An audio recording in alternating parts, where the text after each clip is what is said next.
So how's it? It's Scott Picken here, the founder and CEO of Migrate, and I'm doing a wealth insight. It is a little bit windy, but I'm on Mesquite Island, which is Richard Branson's even more private island.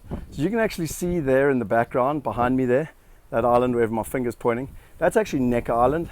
That's the branded island that everyone knows. But this is actually his private home. Now I'm literally standing here inside his private home. It's actually just been finished at Mesquite Island here, so you can see the view, the beaches. You can see down there how spectacular this is. And really, you know, just if you want to take a quick peek here of what the house looks like from the, as I said, it's just been finished at the moment. Anyway, this wealth insight is about how to start a business. And I thought, you know, what better than to do it here with Richard Branson on, you know, Necker Island, or this one's actually Mesquite Island, as I said, which is even the more private island. And I've been invited here to his personal home and been allowed to make this video at his house. So for me, in simple terms, when people say to me, how do I start a business? It's very, very easy. You have to find a problem, but it also needs to be a problem which is personal to you. It needs to be a problem that you understand. And once you understand the problem, you need to figure out on how to get a solution. So let's look at Richard Branson. You know, there's the different story of how he actually started Student Magazine. And the problem was he was 15 or 16 and he felt that there was no way or medium for people of his age to be able to communicate. So he created a magazine, and then he realized that, you know, that kids wanted music. And so, you know, he started a mail order business doing the music. And then he realized with Virgin Music that, you know, all the record stores were stuffy, and he wanted a place to go out and be cool and hang out with his friends and listen to music. And so that's really where Virgin Music came from. And then ironically, when he was down here buying literally Necker Island, the island behind there, you know, there was no airplane to get home. And there were a whole lot of delays. And so he chartered an airline, sold the tickets to everyone else. And that's how Virgin Atlantic started. And, you know, today he's got over 400 different businesses. And if you read any of his books, it's very, very simple. The number one thing that he says to people if they want to start a business is find a problem and provide a solution. Now, you know, when I look at it from my perspective, you know, that's exactly how I've done it. You know, really, when we started with IPS, we literally were buying houses and doing developments in South Africa and in London. And a lot of our friends were asking us how to do it. And there were literally millions of South Africans that wanted to either invest back in South Africa or in London. And so we decided to start a business. And I literally jumped on stage. We had 120 people there. I taught them how to do it. And, you know, the very next week we made 16 sales and we were in business. You know, I went in 2010 to Fiji.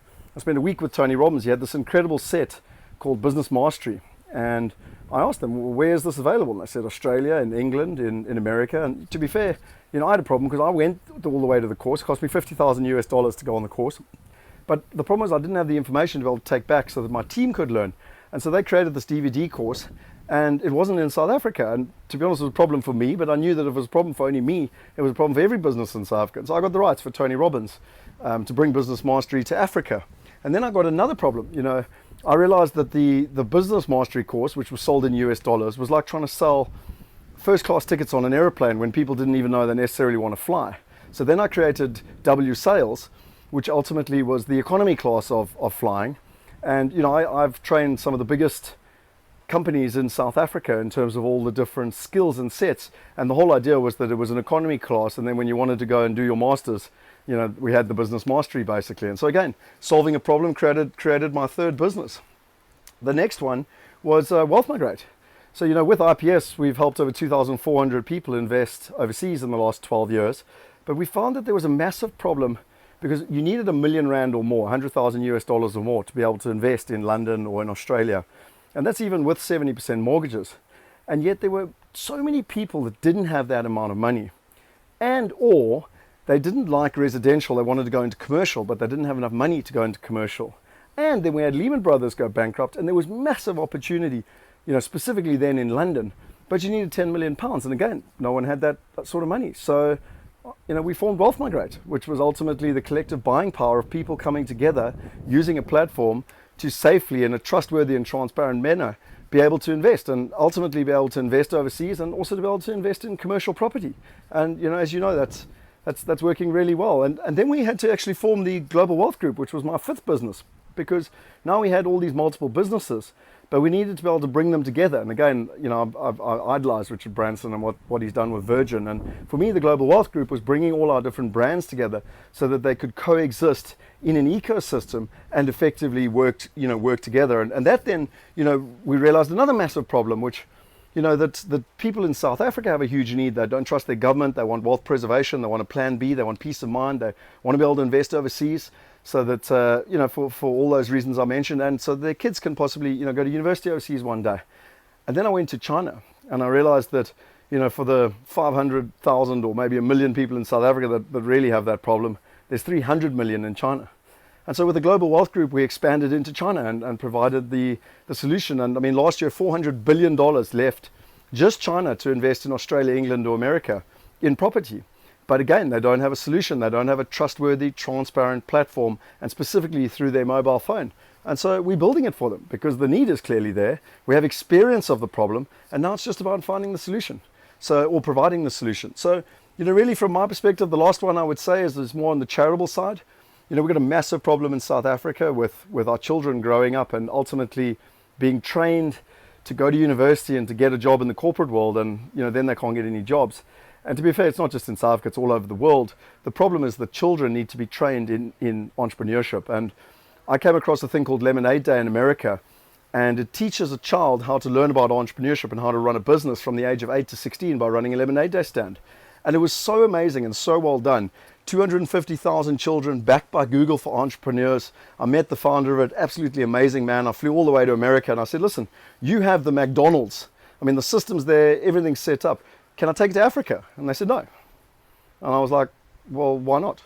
And ultimately I added value. You've seen that wealth insight in terms of how you add value to someone else.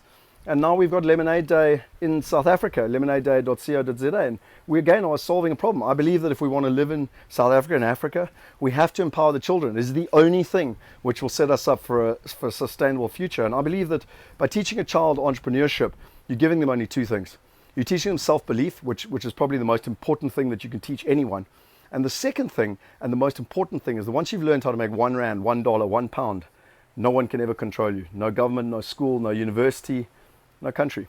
And so it provides you with complete freedom. And I've got a son, he's 4, and if my dream is that's all I want to be able to give to him, and along with him to thousands, if not millions, of kids in South Africa and in Africa. And if that's something you can help with and support me, then please, get involved basically.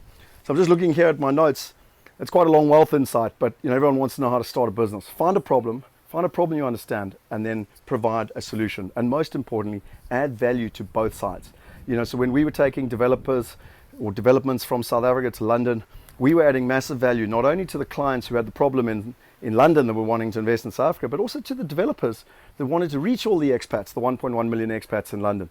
And equally, when we're taking good quality product from America or Australia or England to the Chinese, we're solving the property providers problem. So it's all about adding value to people. And then lastly, as I said, if these wealth insights are valuable for you, please share them with your friends. We really want to empower 1 billion people, and we believe the only way to do it is through knowledge transfer. It's why I come to this island, it's why I'm invited to this island, because of what we're doing with the wealth movement and the fact that we're trying to empower 1 billion people. And along with Richard and 20 other amazing entrepreneurs, literally people that have sold businesses for hundreds of millions of dollars, if not billions of dollars, they're all sharing the knowledge. And so, watch those videos. I'm going to do updates on what I've learned. But I just thought that this wealth insight would be a very special one. As I said, from Mesquite. I mean, you literally got me here standing right in Richard Branson's personal private home. I mean, it's one thing to get invited to Necker Island. It's another thing to actually come to his private home, which is about 4 k's across the water on his other private island, which is Mesquite. And so that's my wealth insight. Hopefully that's added a lot of value to you. I will say one thing about business. It's bloody hard, but I highly recommend it. It's one of the greatest gifts you can give to yourself. And so go out there, find a problem, add value, and provide a solution. And then you too will be an entrepreneur. And maybe one day you can have an incredible lifestyle like Sir Richard Branson has. I mean, just look at this view behind me. Anyway, cheers. I'm going to tag this just on the end because it's so spectacular, and I just think everyone here should get a view. But I don't want to go in the house because it's obviously respecting privacy, but they've got the outside bath here. We've got the bedrooms. That's one of the bedrooms. But the other bedrooms here, you've got a bedroom on the corner here. I go around you see the bedrooms, not too shabby. Look at this view again, looking back there. That's Necker Island over there. All the boats going across. But I just thought what I'd do is I'd quickly show you just a quick tour on the inside here. I don't want to really take it upstairs where, well, it's their living area. But check out this rim flow pool here. The clouds have just come back a little bit here. It was sunny just 2 minutes ago. But I wanted to just show you, look at the rim flow pool. You can see the beautiful view, the sea, the jacuzzi, and the bar. You can see all the people I'm privileged to be sharing this time with. But yeah, literally here from his personal home. So maybe that just gives you a little bit of insight into what we're experiencing. I mean, there you can see the inside of the house. But as I said, I want to be respectful. Anyway, you get to see what it's like here.